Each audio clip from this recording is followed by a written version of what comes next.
Finally আজকে আমরা আতিফ আসলামের শো দেখতে চলে আসছি। এটা হলো তার ব্যান্ড। ইয়েস,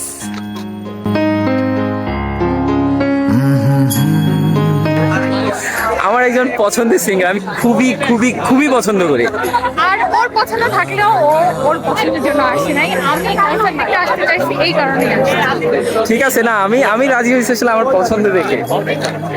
আর এর পিছনে যে কি গল্প আছে ও Say you're mine.